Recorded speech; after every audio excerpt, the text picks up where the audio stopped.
We did it for the community. State champion. 20 years of coming. So excited. It's for the Reigns Nation. With 3 state titles, it's safe to say that the legacy of the Reigns Vikings is quite strong.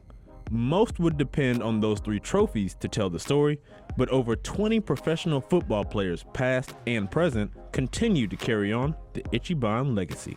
Recent graduate Brandon Marshall was not only present for the historic feat of back-to-back state titles, the running back helped write the script for this storied journey. It ain't been done in 20 years. I banged up. They finished it for me. Man, I'm so overwhelmed right now. Been an interesting 4 years with Coach Wiley and the coaching staff, but throughout those 4 years, it's been some crazy times, but it's also been a lot of good times. So just being able to play for a guy like Coach Wiley and to play for a team like this with so much history is a good feeling to have. Marshall went down in the 2017 championship game, and his future in football did not look promising. He defeated the odds and turned his minor setback into a major comeback, not just for himself, but because he knew what would be asked of him the following year. Coates well protected up the sideline. He's got Marshall inside the 35. Coco rallying to try and get Marshall on the ground. He breaks a tackle. Marshall, touchdown, Reigns. We stayed focused as a team. We needed the team to stay focused, and I was the leader this year. Last year we had George Webb and Ivory Durham, so this year it was my turn to take the ropes and be that leader and stand up for the team. And I think I did a good job and helped lead my team to 2 state championships. Our favorite swimming sack stopper, Solomon Kinley, is now considered one of the top offensive guards in the Southeastern Conference, if not the entire country. His 2015 team reached the state title game, but fell to Booker T. Washington.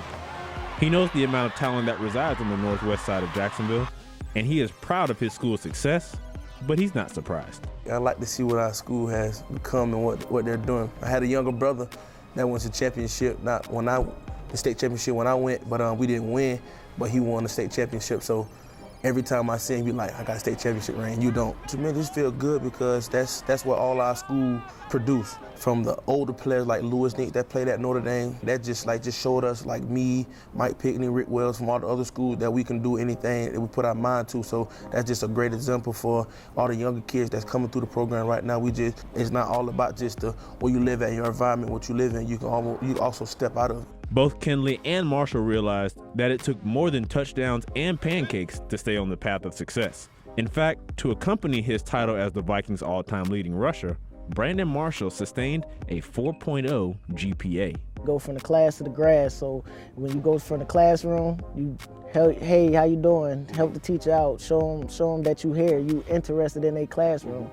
After a while, they gonna love you. One of the life lessons I learned coming out of high school is don't take anything for granted. When you come in as a freshman, you think you got a lot of time to play around, you think you got a lot of time because you can play football. Like I was a big star football player, had brothers and cousins that were star football players, so everybody really knew me in the city and at the school. But you really got, when you come in ninth grade, if you want to play football or whatever you want to do with your life, that's a perfect time for you to start and just get on the right path. This is nothing new from the Vikings community. Kinley, Marshall, Pickney are just a few names that stick out in recent memory, but if you wind back the clock, you'll discover that turning out top-tier talent is just business as usual, including one particular individual that went from a backyard banger to an NFL Hall of Famer.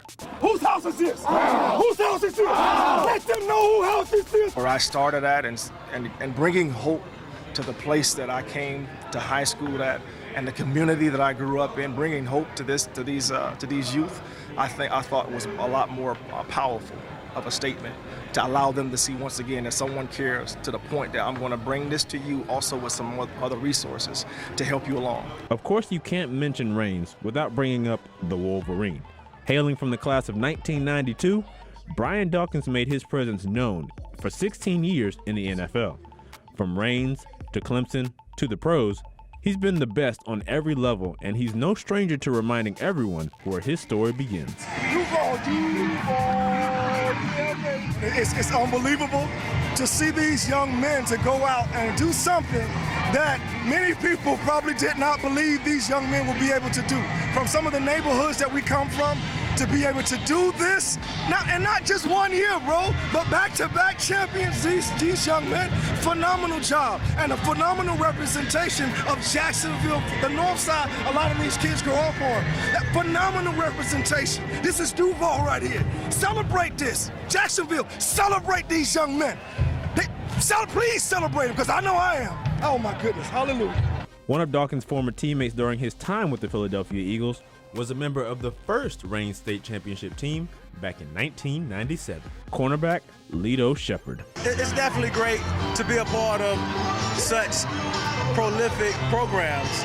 We've produced a lot of quality guys and, professionals in the world out of our community, and hopefully we continue that brand, and it's definitely a Reigns standard. Ichiban #1, Ichiban #1, Ichiban #1.